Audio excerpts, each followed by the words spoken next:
नमस्कार। Welcome to everyone in नेमचर सोडा क्लासेस। तो हम पढ़ रहे हैं lesson number 3 metal and non metal धातु एवं अधातु। तो आज का हमारा टॉपिक है धातुओं की प्राप्ति। धातुओं की प्राप्ति, मेटल से रिकवरी क्या है? मेटल से रिकवरी यानी धातु की प्राप्ति हम कैसे कर सकते हैं, क्योंकि पार्ट क्या था?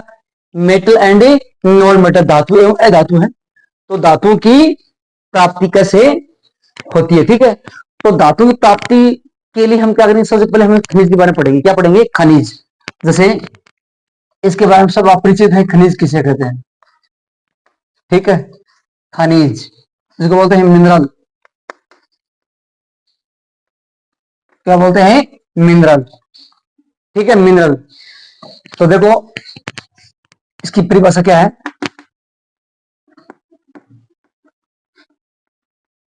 पृथ्वी की भूप्रवृत्ति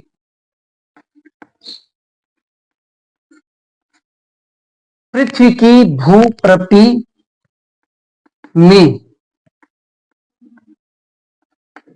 प्राकृतिक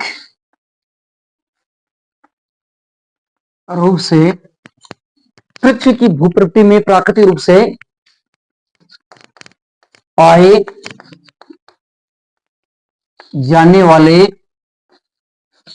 पृथ्वी की भूप्रवृत्ति में प्राकृतिक रूप से पाए जाने वाले तत्वों या यौगिकों को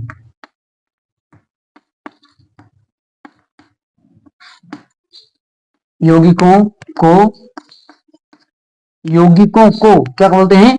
खनिज कहते हैं। खनिज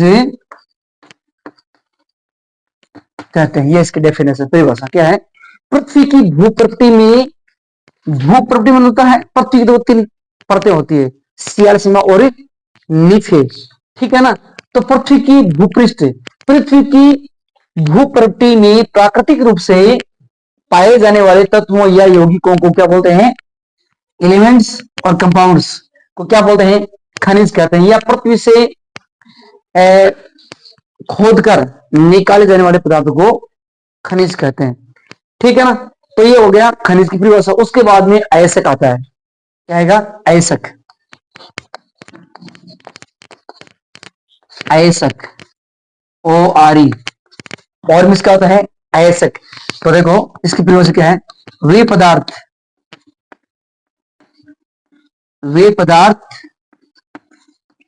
जिनसे धातुओं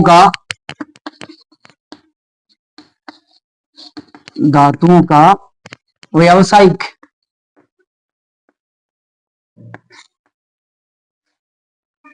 वे पदार्थ जिनसे धातुओं का व्यावसायिक निष्कर्षण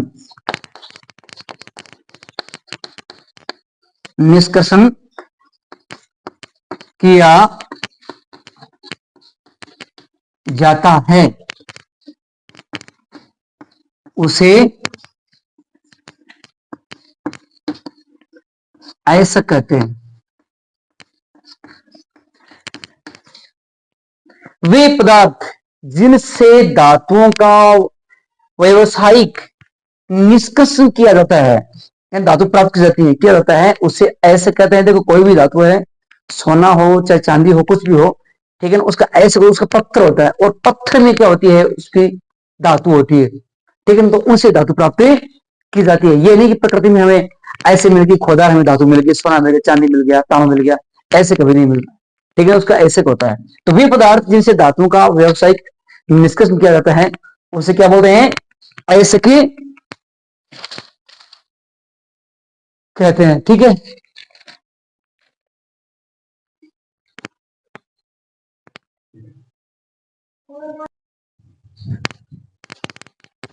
वे पदार्थ जिनसे धातु का निष्कर्षण, व्यवसाय निष्कर्षण। अब एक नाम है निष्कर्षण, तो देखो इसकी परिभाषा पढ़, ठीक है। तीसरा पॉइंट क्या है? धातुओं का निष्कर्षण,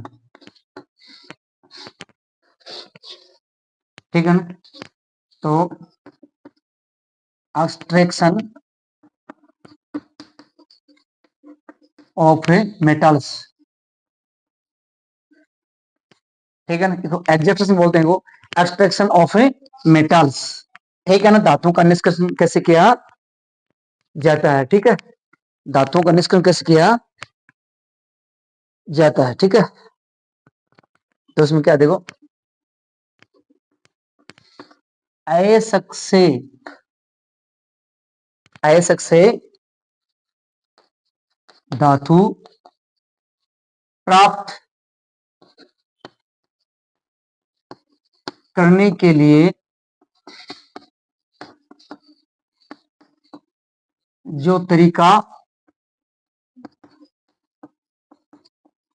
इस्तेमाल किया जाता है उसे धातु निष्कर्षण कहते हैं, ठीक है। धातुओं की प्राप्ति पहले खनिज होता है, उसके बाद में इसका नंबर 1, ये नंबर 2 और ये नंबर 3, खनिज, अयस्क और धातु का निष्कर्षण, एक्सट्रैक्शन ऑफ मेटल्स, अयस्क से धातु प्राप्त करने के लिए जो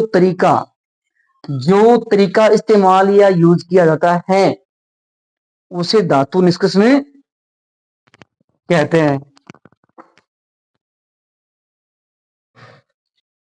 धातु प्राप्ति देखो, धातुएं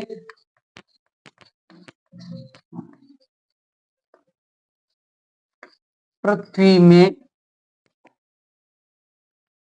अपने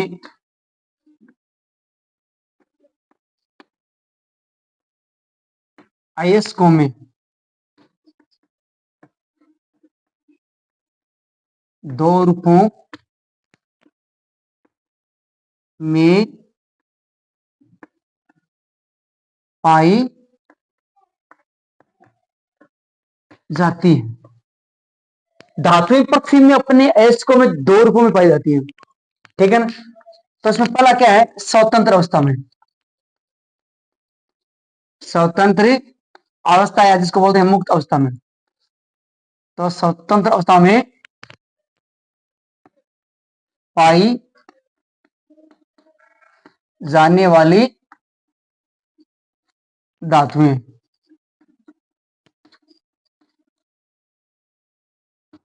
ठीक है, स्वतंत्र अवस्था में पाई जाने धातुएं। तो इसमें यानी वो स्वतंत्र क्यों होती है, क्योंकि वो अन्य यौगिकों से क्या सिंक नहीं हो सकती। क्यों नहीं हो सकती, क्योंकि उनकी अभिक्रियाशीलता कम होती है। हमने पढ़ा था सक्रियता श्रेणी में, यानी उसको जो अवरोध क्रम में रखा जाता है उसको सूची में, यानी वह सूची जिसमें धातुओं को अवरोध क्रम में रखा जाता है उसकी क्रियाशीलता के आधार पर, ठीक है ना। तो उससे क्या बनती है, सक्रियता सूची बनती है। तो स्वतंत्र अवस्था में पाई जाने वाली धातुओं की अभिक्रियाशीलता कम होती है। यदि हम सक्रियता से ऊपर गए तो सबसे ऊपर पाई जाने वाली धातु कौन सी देखो, तो इसमें एक तो है एयू, ठीक है, एयू यानी सोना, गोल्ड, ठीक है ना। और उसके बाद में एजी, अर्जेंटम, इसको बोलते हैं चांदी,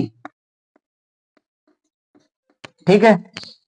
और उसके बाद में पीटी, इसको बोलते हैं प्लेटिनम, प्लेटिनम। और उसके बाद में है सीयू, इसको बोलते हैं कॉपर, क्यूप्रम, तांबा, ठीक है ना। तो इसका लेटिन नाम ओरम होता है, इसका अर्जेंटम होता है, इसका पीटी है, इसका होता है क्यूप्रम, कॉपर जिसको बोलते हैं, ठीक है। तो ये तो है स्वतंत्र अवस्था में पाई जाती है, ठीक है। उसके बाद में है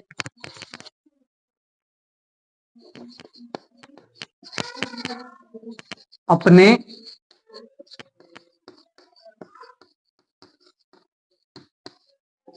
यौगिकों,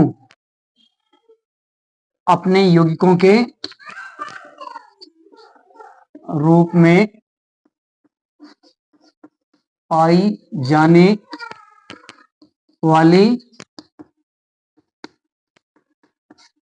धातुएं, ठीक है ना। तो इसमें क्या है देखो, अपने यौगिकों के रूप में पाई जाने वाली धातुएं। तो इसमें एक तो है कैल्शियम, पोटेशियम, क्या बोलते इसको, पोटेशियम, इसका प्रतीक क्या होता है? पोटेशियम। ठीक है, उसके बाद में सोडियम, Na, इसको बोलते हैं सोडियम। ठीक है, उसके बाद में कैल्शियम,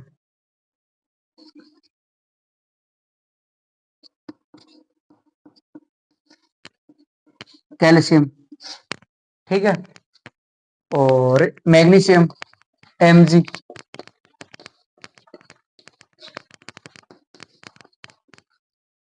और एक है एल्यूमिनियम, जिसका प्रतीक होता है Al, एलू